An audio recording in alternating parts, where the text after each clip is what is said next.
Welcome to you on my YouTube channel Rudra Classes IELTS and PT. I am Meenakshi. क्या आप भी बार बार जब PT का एग्जाम देते हो तो आपका स्कोर 50 या 50 के आसपास ही रहता है, या तो फिर आपका जो डिजायर स्कोर है वो आप अचीव नहीं कर पाते। सो उसका जो सेम स्कोर आता है उसके कुछ रीजंस होते हैं। तो आपने क्या मिस्टेक की हो सकती है एग्जाम में, या तो कुछ भी आपने जो रॉन्ग पैटर्न है उसको फॉलो किया हो सकता है। सो देखते हैं कि कैसे आप उसको इम्प्रूव कर सकते हो और आपकी वहां पर क्या क्या मिस्टेक हो सकती है। तो स्टार्ट करते हैं हमारी आज की वीडियो। जो भी मेरे चैनल पर न्यू है वो चैनल को सब्सक्राइब करें। सबसे पहले कि आपको क्या करना चाहिए कि अगर आपका बार बार सेम जो स्कोर है वो रिपीट हो रहा है, क्या रीजन होता है कि आपको जो कोई भी एक्सेंट है किसी का भी वो आपने फॉलो नहीं करना। जो भी आपकी वॉइस है आप उसमें इम्प्रूवमेंट ला सकते हो, बट ऐसा नहीं कि मैं पूरा का पूरा जो अपनी वॉइस है उसको चेंज कर लूं। अब आप 18+ के हो, आपकी जो लैंग्वेज है, जो आपकी टोन है वही रहेगी। आप अपने टोन को चेंज नहीं कर सकते। उसके लिए आपको कम से कम 2 to 3 years लग जाएंगे अगर आप अपना एक्सेंट चेंज करने की ट्राई करोगे। और हमने पीटी को जल्दी से जल्दी फिनिश करना है, तो उसके लिए हमने किसी का भी एक्सेंट फॉलो नहीं करना। आपको बिल्कुल ऐसे स्पीक करना है जैसे आप नेचुरल हो। क्योंकि आप एक चीज देखो कि जब भी हम किसी से नॉर्मल बात करते हैं, गुस्से में बात करते हैं, तो बाद में हमारी अपनी वॉइस आ ही जाती है, चाहे हम जितना मर्जी जितना अच्छा बिहेव करने की ट्राई कर लें, लेकिन जो हमारी नेचुरल टोन होगी ना वो हमारी सामने आएगी आएगी। तो हमने क्या करना, जो हमारी नेचुरल वॉइस है उसी में स्पीक करना, जितना हम नेचुरल बोल सकते हैं। किसी को फास्ट नहीं करना, किसी को स्लो नहीं करना।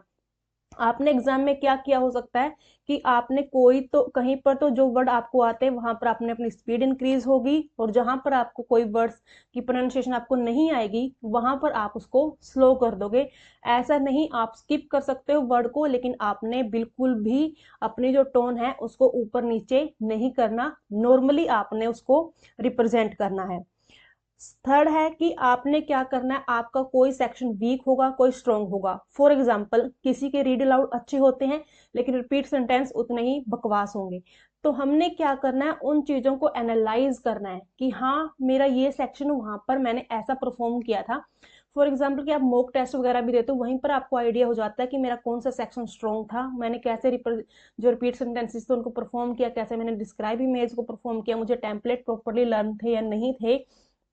तो हमने अपने जो वीक सेक्शन है ना उसके ऊपर वर्क करना है, जो इम्पोर्टेंट सेक्शन हो। अगर आपके रीड अलाउड अच्छे हैं तो उसको आप प्रैक्टिस में 20 कर लो, लेकिन आपने ज्यादा टाइम रिपीट सेंटेंसेस को देना है, ताकि आपका जो सेक्शन है ओवरऑल जो स्कोर है वो इम्प्रूव हो सके। क्योंकि आपके जो टोटल स्कोर होता है वो आपस में कनेक्टेड होता है। अगर आपका एक सेक्शन स्ट्रॉन्ग होगा सो आपका जो सेकंड सेक्शन है वो भी अपने आप साथ में स्ट्रॉन्ग हो जाएगा। तो पहले आपने क्या करना है, एनालाइज करना कि मेरा ये वाला सेक्शन था जो ये मेरा वीक है, और ये वीक क्यों है, मैं इसको कैसे इंप्रूव कर सकता हूँ।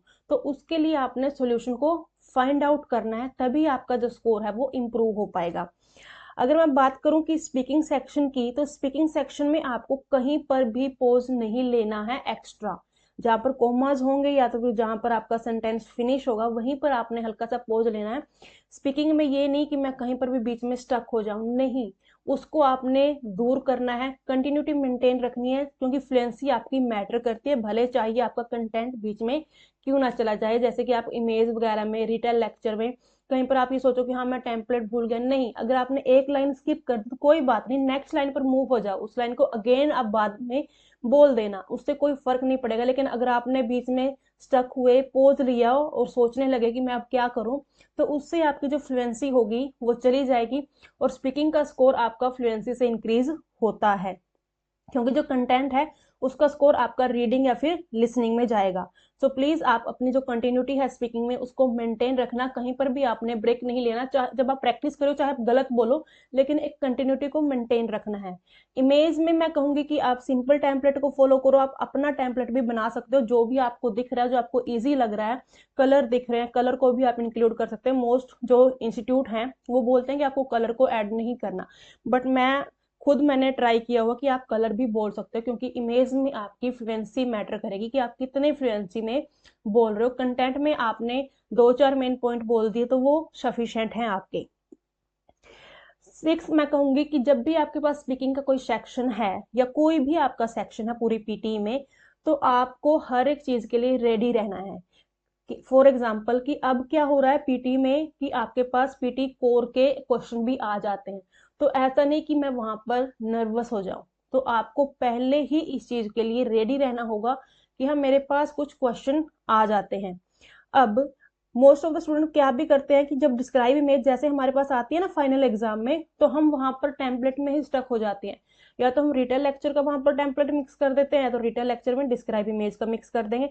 सो उसके बाद हम स्टक हो जाते हैं, तो वहां से भी हमारा जो स्कोर है वो आपका डाउन चला गया होगा। सो ऐसा हमने नहीं करना। जो भी टेम्पलेट आपने स्पीक करना स्टार्ट किया, कोई बात नहीं, ग्रामर आपकी वहां पर कोई चेक नहीं करा स्पीकिंग सेक्शन में, जैसा आपने सुना वैसा ही आपने बोल देना। आइल्स नहीं है स्पीकिंग वाली, ठीक है। जो स्पीकिंग है ये पीटी की अलग है और आपकी आइल्स की अलग है, यहाँ पर आपकी कोई भी ग्रामर चेक नहीं होगी।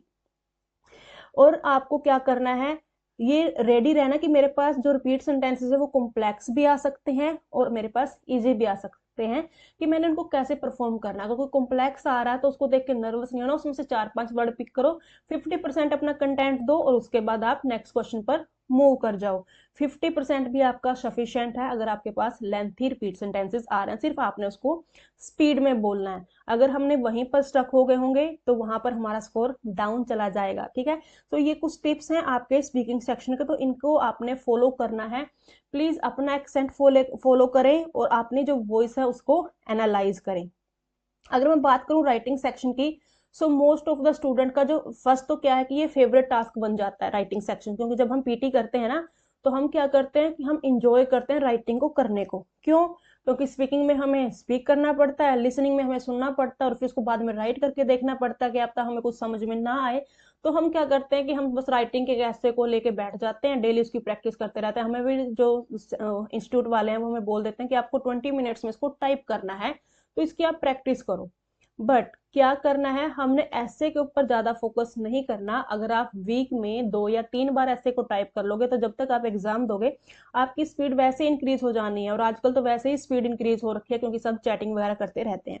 तो हमने ऐसे को ज्यादा हुआ नहीं बनाना। ऐसे का कोई भी टेम्पलेट फॉलो कर लो, बस उसमें आपने 1-2 वर्डिंग अपनी उठानी है और उसकी जो पूरी लाइन होती है, आपकी जो क्वेश्चन होता है उसको आपने उसमें मेंशन करना है। ये नहीं कि मैं सिर्फ एक सिंगल वर्ड वहां पर डाल दूं। सो ऐसे के ऊपर प्लीज ज्यादा फोकस ना करें। जस्ट आपका 15 मार्क्स का आता है, but most of the student को पता ही नहीं होता कि हमारा जो बाकी का स्कोर है वो वहां से आएगा। तो वहां उस जो पार्ट है, जो वो मेरा सेक्शन है, उसके ऊपर मैं फोकस करूं। तो सबसे ज्यादा क्या है कि आपका जो स्कोर है वो इस सेक्शन से आता है, ठीक है, listening, fill in the blank से और राइट फ्रॉम डिक्टेशन से। अब यहाँ पर क्या है, आपके डबल मार्क्स हो जाते हैं, उतने लिसनिंग में आएंगे उतने ही आपके राइटिंग में आएंगे। 12 मार्क्स आपके राइटिंग के वहां से आते हैं। अब देखो ये आपका 15 मार्क्स का है, लेकिन यहाँ पर आपको सिर्फ 4 से 5 वर्ड लिखने के, यहाँ पर आप इतने सारे वर्ड लिखोगे, लेकिन यहाँ पर अगर आप 12 ब्लैंक डाल दोगे, 12 स्पेलिंग लिख दोगे तो आपके 12 मार्क्स हैं, ठीक है। और राइट फ्रॉम डिक्टेशन अगर आप अच्छे से परफॉर्म करते हो, 27 मार्क्स आपके वहां से राइटिंग के आएंगे। सिर्फ राइटिंग सेक्शन आपका 27 मार्क्स का है वहां पर। तो आपने राइटिंग सेक्शन को समझना है कि कहां से मेरा स्कोर है वो राइटिंग में आ रहा है। और सेकंड आपका है रीडिंग एंड राइटिंग ब्लैंक्स, ठीक है। अगर मैं रीडिंग एंड राइटिंग ब्लैंक्स की बात करूं तो इसमें आपका जो है ये 22 मार्क्स आपके यहाँ से राइटिंग के आएंगे। तो इन ब्लैंक्स की भी आपने प्रैक्टिस करनी है, इनको स्किप नहीं करना अगर आपने राइटिंग सेक्शन में स्कोर लेना है। अगर किसी को सिर्फ 50 के राउंड चाहिए, जिसकी नीड है कि जो 12th पास है उसको सिर्फ 58 के राउंड चाहिए, तो वो क्या कर सकता है, जो राइटिंग के अलग सेक्शन है जैसे आपका एसएसटी हो गया, उसके ऊपर भी फोकस कर सकता है। बट इसकी भी आपको प्रैक्टिस करनी पड़ेगी क्योंकि आपका स्कोर पूरा, क्या पता आपसे वहां पर क्या मिस्टेक हो जाए, फिल इन द ब्लैंक्स में आपको कोई स्पेलिंग समझ में ना आए, या तो फिर राइट फ्रॉम डिक्टेशन में आपसे मिस्टेक हो जाए, आपके पास टाइम मैनेजमेंट ना हो, या तो क्या हो जाता है हमसे कई बार राइट फ्रॉम डिक्टेशन एग्जाम में स्किप हो जाती है, ठीक है, क्योंकि हमने टाइम मैनेज नहीं किया होता। क्योंकि लास्ट सेक्शन के पास हमारे पास 20 मिनट ही का ही टाइम होगा, तो उसमें हमारे पास वो टाइम ही नहीं होता कि हम उसको देखें। हम बस अपना एक ही डिक्टेशन में एडिशन करते चले जाते हैं एक्स्ट्रा वर्ड की, और वो 3-4 मिनट हमारी कब निकल जाती है हमें पता ही नहीं चलता। तो हमने क्या करना है, इस वाले सेक्शन को थोड़ा सा मैनेज करके चलना है, और तभी हमारा जो राइटिंग का जो स्कोर है वो इम्प्रूव हो जाएगा। अब सब क्या करते रहते हैं, सिर्फ एसए को लेके बैठे रहते हैं कि हाँ जी एसए आएगा राइटिंग में और एक हमारे पास एसएसटी आएगी। सो ऐसा नहीं करना। और राइट फ्रॉम जो रीडिंग एंड राइटिंग ब्लैंक्स हैं, इनकी एटलीस्ट प्रिडिक्शन फाइल तो आपको करके जानी चाहिए, ठीक है। उससे भी आपका जो स्कोर है वो इम्प्रूव हो जाएगा, राइटिंग का भी और रीडिंग का भी, ठीक है। अब अगर मैं बात करूं रीडिंग की, जी हमारे बाकी सारे सेक्शन स्ट्रॉन्ग है लेकिन रीडिंग तो हमें बिल्कुल भी नहीं आती। मैं तो जी रीडिंग में तुक्के मार के आया था, ठीक है। अब तुक्के तो आपने मार लिए, लेकिन तुक्के मारने का भी एक तरीका होता है कि तुक्के कैसे आपने मारे हैं उसमें, ठीक है। तो सबसे पहले आपको ग्रामर रूल्स को समझना चाहिए कि हाँ ग्रामर रूल्स के आपके पास 30% जो क्वेश्चन होंगे वो ग्रामर रूल से भी आएंगे। होता है कि आपके पास क्या हो, सेम सेम फॉर्म आए, उसके लिए भी मैं वे बताऊंगी कि कैसे करना है, ठीक है। लेकिन ग्रामर रूल्स को लर्न करो एक बार कि मॉडल्स के बाद क्या आएगा, इज के बाद कहाँ से क्या आएगा, एक्टिव वॉइस है या पैसिव वॉइस है, आपका जो पैसिव है वो किस फॉर्म में है, ठीक है। तो ये चीज आपको बेसिक सी अंडरस्टैंडिंग होनी चाहिए। उसके बाद आपके एटलीस्ट 5 ब्लैंक तो आप ग्रामर रूल से भी करेक्ट कर लोगे और इजिली आप एलिमिनेट भी कर सकते हो ग्राफर को ग्रामर रूल। ये नहीं कि ग्रामर रूल आपके सिर्फ ब्लैंक में ही काम आएंगे, ग्रामर रूल से आप उस पैसेज को भी एनालाइज कर लोगे कि हाँ ये किस चीज के बारे में इंफॉर्मेशन दे रहा है, हमें प्रेजेंट के बारे में, फ्यूचर के बारे में, या तो फिर हमारे पास्ट के बारे में, ठीक है। सेकंड कहूँ कि कोलोकेशन तो आपकी मोस्ट इंपॉर्टेंट है। कुछ इंपॉर्टेंट कोलोकेशन होती हैं उनको आप लर्न कर लो, मैं भी आपको प्रोवाइड कर दूंगी वो इंपॉर्टेंट कोलोकेशन, ठीक है। कोलोकेशन के बेस क्वेश्चन आपके पास बहुत सारे आते हैं और इजिली आपको वहां पर आइडिया लग जाता है कि हाँ यहाँ पर ही मेरा यही आंसर होगा, क्योंकि आपके पास एक या दो पैसेज दो पैसेज आपके पास टफ आएंगे, 3 आपके पास थोड़े अंडरस्टैंडेबल हो गए, इतने भी कॉम्प्लेक्स नहीं होते, इतना ऐसा होगा कि आप उनको अंडरस्टैंड कर पाओगे, ठीक है। अगर आपने रीडिंग का स्कोर इंप्रूव करना है और आपको जो रीड लाउड है वो परफॉर्म करने नहीं आते, मैंने रीड लाउड के लिए वीडियो भी बनाई हुई है। रीड लाउड में जो आपका कंटेंट है, जितना अच्छा आप स्कोर रीड लाउड में लोगे उतना आपका अच्छा स्कोर रीडिंग में भी आएगा, ठीक है। रीड लाउड के ऊपर आपने फोकस करना है। और एक आपका है हाईलाइट इनकरेक्ट वर्ड। अब इसमें नेगेटिव मार्किंग है, इसको हम सब लेकर चलते हैं हल्के में कि इसमें सिर्फ क्लिक ही तो करना है, हम कर देंगे। लेकिन एग्जाम में हम क्या करते हैं, जहां तक जब तक हम वहां पर पहुंचते हैं तो अब तक हमें क्या लगता है कि हाँ बस मेरा एग्जाम तो फिनिश होने वाला है, मैं पता नहीं मेरा होगा कि नहीं, वहां तक हम थोड़ा सा ना बोर हो जाते हैं। तो हमने इस पार्ट को अच्छे से परफॉर्म करना है। इसकी डेली 10 की प्रैक्टिस करो, हाईलाइट इनकरेक्ट वर्ड्स की। फोर्थ क्या है कि आप लोग एलिमिनेशन मेथड को फॉलो नहीं करते। हमें ऐसे ही कहीं पर कुछ भी फिल नहीं कर देना, एलिमिनेट करो जहां पर आपको इजीली लग रहा है कि हाँ यहाँ पर मेरा ये ऑप्शन हो सकता है, पहले उनको फिल करो, देन आप नेक्स्ट को कर सकते हो। क्योंकि वैसे भी हम क्या करें, वहां पर सिर्फ अपनी अंडरस्टैंडिंग के अकॉर्डिंग अपना ऑप्शन फिल कर रहे हैं हमें, क्योंकि पूरा पैसेज पढ़ने का हमारे पास इतना टाइम नहीं होता। फर्स्ट बस आगे पीछे की एक दो लाइन देखी और उससे हमने आइडिया लगा के अपना आंसर कर देना है।